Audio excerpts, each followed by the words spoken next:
My name is Stephen Blough. I'm the principal in charge of the Economic and Valuation Services Group within KPMG's Washington National Tax practice.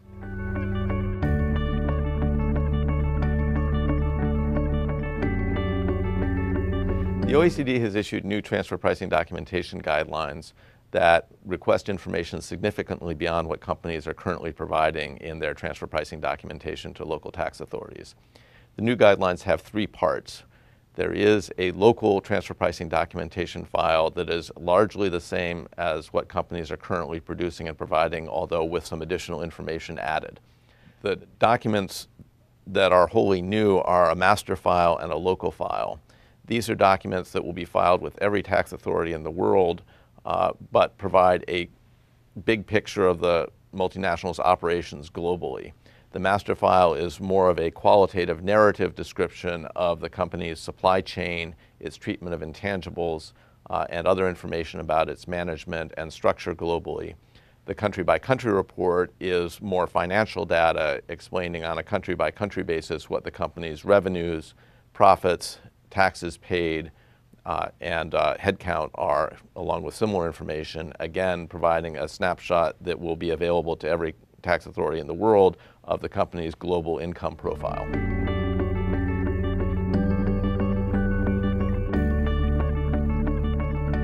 The new guidelines are going to place a lot of burden on multinationals to come up with the information required for it. The headline on this is the country-by-country report, which requires total revenues broken down by related party versus unrelated party, taxes paid, et cetera, on a country basis, with things like branches and PEs included in the country where they're taxable. This is not necessarily something that multinationals are currently providing. Some multinationals are telling us that they think it's going to be relatively easy, that they have systems in place to do it. Others say that this is going to be a huge challenge and they have a lot of questions how to do it.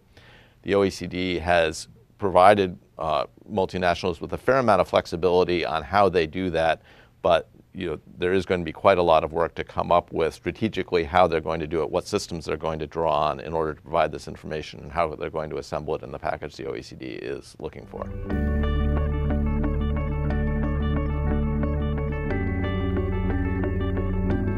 Well, I think companies really want to look first at the country-by-country report and see what information tax authorities are going to see now and understand what questions tax authorities are going to have about it.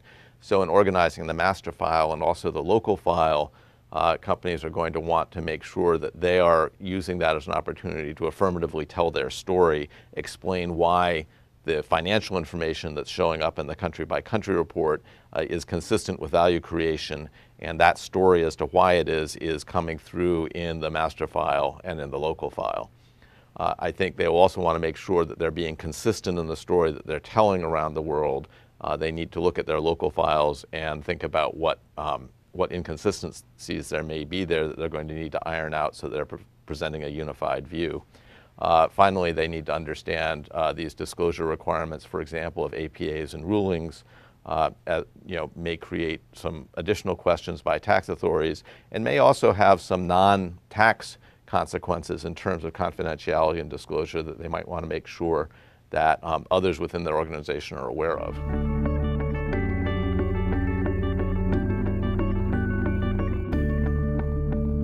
Our recommendation to multinationals with respect to implementation is to operate on the assumption that they will be effective in at least some countries for documentation they prepare in 2016 for their 2015 transactions.